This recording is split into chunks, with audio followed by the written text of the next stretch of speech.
i njeriu fisnik sipas traditës së profetit Muhammed, paqja e bekimet e Allahut qofshin mbi të dhe mbi familjen e tij, dhe imamëve të Ehli Bejtit, paqja qoftë mbi të. Profeti dhe Ehli Bejti, paqja qoftë mbi të, e përqendrojnë moralin si poshtin kryesor të besimit. Në një transmetim të profetit Muhammed, paqja e bekimet e Allahut qofshin mbi të dhe mbi familjen e tij, sa i përket qëllimit të misionit të tij, thotë: "Unë jam dërguar vetëm për të përsosur virtytet morale, fisnikërinë e karakterin." Kenzul A'mal, hadithi 5217. Sa i përket peshës së moralit.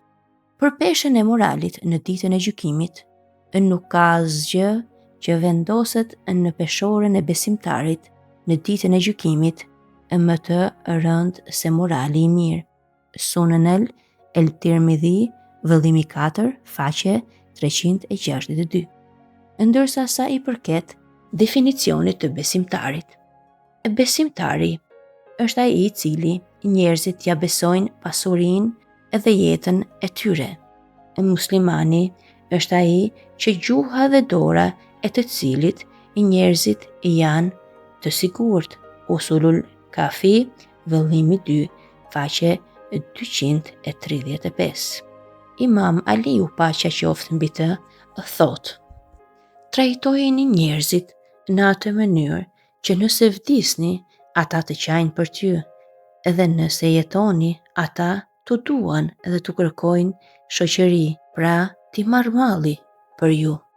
Në traditën dhe etikën e Ehli Bejtit, paqja qoftë mbi ta, koncepti i një besimtari të vërtet nuk lidhet vetëm me ritualet, por kryesisht me karakterin, sjelljen ndaj të tjerëve dhe pastërtinë e brendshme.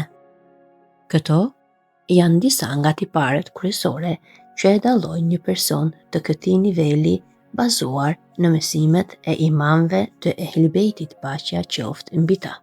Gjëja e parë që e dallon një xhenetli dhe një besimtar të mirë është sinqeriteti dhe besnikëria.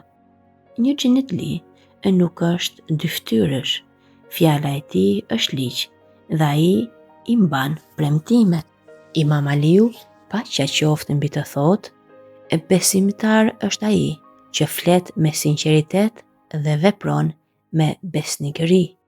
Ai nuk kërkon shpërblim ose lavdata nga njerëzit për veprat e tija të mira, por i bën ato vetëm për kënaqësi të Zotit."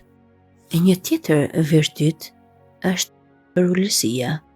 Ehli Bejti, paqja qoftë mbi ta, thekson vazhdimisht se madhështia nuk qëndron te statusi shoqëror i një personi, por tek përullësia. Një njeri i tillë nuk e ndjen veten më lart se të tjerët.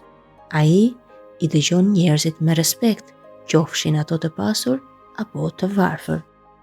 Ai e konsideron veten më të ultin përpara Allahut dhe është gjithmonë i gatshëm të pranojë gabimet e tij.